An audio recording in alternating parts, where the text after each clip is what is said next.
প্রিয় দর্শক, আজ আমি আপনাদের এক লোমহর্ষক অপহরণের গল্প শোনাব। কয়েক বছর আগে দেশের একজন বিখ্যাত বিজ্ঞানীকে তার কর্মস্থল মহাখালী আইসিডিডিআরবি থেকে বাসায় ফেরার পথে ঢাকার রাস্তা থেকে অপহরণ করা হয়েছিল, যিনি মানবদেহের বিভিন্ন অঙ্গ-প্রত্যঙ্গের জটিল রোগ নিয়ে গবেষণা করছিলেন। তিনি হলেন বিজ্ঞানী ডক্টর আসিফ খান। ছিলেন নিঃসন্তান। তিনি তার স্ত্রীকে নিয়ে ধানমন্ডির নিজ বাড়িতে বাস করতেন। কর্মস্থল থেকে প্রায়শই তিনি রাত ৯টার দিকে বাড়ি ফিরতেন। রাতের খাবার শেষে আবার গভীর রাত পর্যন্ত গবেষণাগারে গবেষণাকাজে ব্যস্ত থাকতেন। এক রাতে হঠাৎ আসিফ সাহেব তার বাসায় ফিরলেন না, নিখোঁজ হয়ে গেলেন। তার স্ত্রী স্বামীর কর্মস্থল, বন্ধু-বান্ধব, আত্মীয়স্বজন এমনকি পরিচিত সব জায়গায় খোঁজখবর নিলেন। কিন্তু কোথাও আসিফ সাহেবের সন্ধান পাওয়া গেল না। শেষমেশ পুলিশের কাছে গেলেন। পুলিশ কর্মকর্তা তাকে অভয় দিলেন, আপনি চিন্তা করবেন না, আমরা যত তাড়াতাড়ি সম্ভব তাকে খুঁজে বের করব। বছর পেরিয়ে গেল, পুলিশ যখন কোনো সুরাহা করতে পারল না তখন তদন্তের ভার গিয়ে পড়ল দেশের খ্যাতনামা গোয়েন্দা অফিসার পারভেজ রানার উপর। রানা সাহেব অতীতে অনেক বহু অপহরণ ও হত্যার রহস্য উদ্ধার করেছেন। কিন্তু আসিফ সাহেবের কেসটা তার কাছে একটু জটিল মনে হচ্ছে। তিনি বুঝতে পারছেন না ঠিক কী কারণে ষাটোর্ধ্ব বয়সী একজন ভদ্র, শান্ত, খ্যাতনামা বিজ্ঞানীকে অপহরণ করা হলো এবং তাকে কে বা কারা কোথায় গুম করলো, নাকি হত্যা করা হলো। তাছাড়া দেশের বাইরে নিয়ে যাওয়াও তো সম্ভব ছিল না, কারণ অপহরণের ওই রাতেই দেশের সকল বিমানবন্দর সহ বর্ডারে আসিফ সাহেবের ছবি দিয়ে সতর্ক জারি করা হয়েছে। তাহলে গেল কোথায়? ভাবতে ভাবতে পত্রিকার পাতায় চোখ বুলাচ্ছিলেন। হঠাৎ পত্রিকার শেষের পাতার একটা নিউজের উপর তার চোখ আটকে গেল। পার্বত্য জেলা খাগড়াছড়ির গভীর অরণ্যে পুরনো মডেলের একটা ভাঙাচোরা প্রাইভেট কারের অংশ বিশেষ পাওয়া গেছে। এক দরিদ্র পাহাড়ি গাছের শুকনো ডালপালা সংগ্রহ করতে গেলে তার নজরে পড়ে। তিনি ৩-৪ মাইল দূরে স্থানীয় বাজারে শুকনো ডালপালা বিক্রি করতে গিয়ে বাজারের কাছের থানায় গিয়ে বিষয়টি জানালে বিষয়টি একসময় পত্রিকায় চলে আসে। খবরটি দেখার সাথে সাথে রানা সাহেবের চোখ চকচক করে উঠল। মনে মনে ভাবলেন, এবার মনে হয় বিজ্ঞানীর খোঁজ বের করতে পারবেন, জীবিত অথবা মৃত। তিনি সিদ্ধান্ত নিলেন, আজই তিনি সেখানে রওনা দেবেন। কথা মতো রাতেই তিনি দুজন সহকারী নিয়ে সেখানে রওনা দিলেন। স্থানীয় থানায় গিয়ে নিজের পরিচয় দিয়ে জব্দকৃত গাড়িতে অংশ বিশেষ দেখলেন। গাড়িটির রং ও মডেল এবং নম্বরেরও অংশ বিশেষ দেখে তিনি প্রায় নিশ্চিত হলেন যে এটা বিজ্ঞানী আসিফ সাহেবের ব্যবহৃত গাড়ি হতে পারে। তাছাড়া মিসেস আসিফের বর্ণনার সাথেও এটি প্রায় মিলে যাচ্ছে।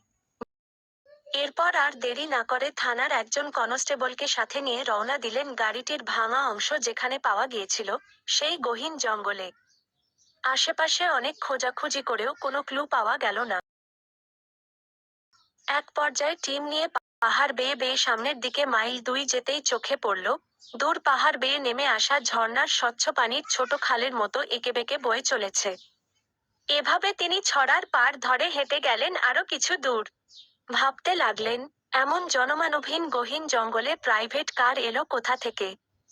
কে বা কারা নিয়ে এলো আর তাদের উদ্দেশ্যই বা কী ছিল?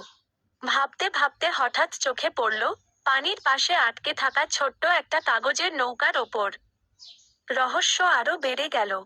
রানা সাহেব তার একজন সহকারীকে দিয়ে কাগজের নৌকাটি তুলে এনে গভীরভাবে পর্যবেক্ষণ করতে লাগলেন এবং ভাবলেন, জনমানবহীন এই জঙ্গলে পাহাড়ি ঝর্ণার পানিতে এত সুন্দর করে বানানো এই কাগজের নৌকাটিকে ভাসিয়ে দিল। ভালোভাবে লক্ষ্য করে দেখলেন, নৌকার ভিতরে সুন্দর করে লেখা, আমাকে উদ্ধার করো। রানা সাহেব রহস্যের গন্ধ পেলেন। তিনি আরো সামনের দিকে এগিয়ে যেতে থাকলেন। আরো কিছুদূর এগিয়ে গেলে আরো একটা কাগজের নৌকা পেলেন। এভাবে তিনি পরপর অনেকগুলো কাগজের নৌকা পেলেন এবং প্রতিটাতেই একই কথা লেখা ছিল। এবার তিনি মোটামুটি নিশ্চিত আশেপাশে কাউকে হয়তো আটকে রাখা হয়েছে যিনি উদ্ধার পাবার আশায় কাগজের নৌকা বানিয়ে ভাসিয়ে যাচ্ছিলেন, যদি কোনোদিন কারো নজরে পড়ে। রানার কপালে চিন্তার ভাঁজ দেখা দিল। তাহলে বিজ্ঞানী আসিফ সাহেব নয়তো? চিন্তা করতে করতে আরো সামনের দিকে এগুতে লাগলেন, যেদিক থেকে নৌকাগুলো ভেসে আসছিল। হঠাৎ সামনের ছোট্ট খালের পাশেই জঙ্গলের ভিতরে একটা পুরনো, জরাজীর্ণ একতলা পাকা দালান দেখতে পেয়ে রানা সেদিকে এগিয়ে গেলেন। দরজার কাছে যেতেই দেখলেন বাইরে থেকে তালা লাগানো, কিন্তু তালাটি প্রায় নতুন এবং ব্যবহৃত বলেই মনে হলো। রানা বারবার উঁচু স্বরে ডাকতে থাকলেন, এই যে শুনছেন, ভিতরে কেউ আছেন? কিন্তু কোনো সাড়া শব্দ এলো না। এভাবে আরো জোরে জোরে তালা নেড়ে কয়েকবার ডাকতেই ধীরে ধীরে পা টানতে টানতে রোগাক্রান্ত এক বৃদ্ধ লোক জানালার কাছে এলেন এবং জিজ্ঞেস করলেন, আপনারা কারা? কোথা থেকে এসেছেন? রানা বলল, আমরা ঢাকা থেকে এসেছি। তার আগে বলুন, আপনি কে? আর এখানেই বা কি করছেন? প্রশ্ন শুনে বৃদ্ধটি বললেন, আমি বিজ্ঞানী ডক্টর আসিফ খান। মানুষের শরীরে বিভিন্ন রোগ নিয়ে গবেষণা করাই আমার কাজ। আমাকে আমার এক সহকর্মী আমার ড্রাইভারের সহায়তায় ঈর্ষা ও লোভে পড়ে আমার গবেষণা তত্ত্ব নিজের নামে চালানোর জন্য এবং আমার ধানমন্ডির 3 বিঘার বিশাল বাড়িটি আত্মসাৎ করার জন্যই আমাকে কিডন্যাপ করে এখানে আটকে রেখে দিনের পর দিন শারীরিক ও মানসিক যন্ত্রণা দিচ্ছে। এখান থেকে মুক্তি পাবার আশা আমি প্রায় ছেড়েই দিয়েছিলাম, কিন্তু তারপরও মনে হলো হয়তো কাকতালীয়ভাবে কেউ উদ্ধার করতে আসতেও পারে। সেই ক্ষীণ আশাতেই মাঝে মাঝে কাগজের নৌকা বানিয়ে জানালা দিয়ে জলের উপরে ছুড়ে দিতাম। কথাগুলো এক নিঃশ্বাসে বলে যাচ্ছিলেন তিনি। হঠাৎ রানা মিসেস আসিফের দেয়া ছবিখানা বের করে মিলিয়ে দেখলেন এবং বললেন, জনাব, আমি গোয়েন্দা অফিসার মোহাম্মদ পারভেজ রানা, আপনাকে এখান থেকে নিয়ে যেতে এসেছি। এই বলে সহকারীদের বললেন, যেভাবে পারো তালা ভেঙে ফেলো, আমাদের হাতে সময় খুবই কম, শত্রুপক্ষ চলে এলে সমস্যা হতে পারে। অতঃপর আসিফ সাহেবকে বের করে রানা সবাইকে নিয়ে প্রথমে স্থানীয় থানায় রিপোর্ট করে ঢাকার উদ্দেশ্যে রওনা দিলেন। বন্ধুরা, গল্পটি কেমন লাগলো কমেন্টে লিখতে ভুলবেন না যেন।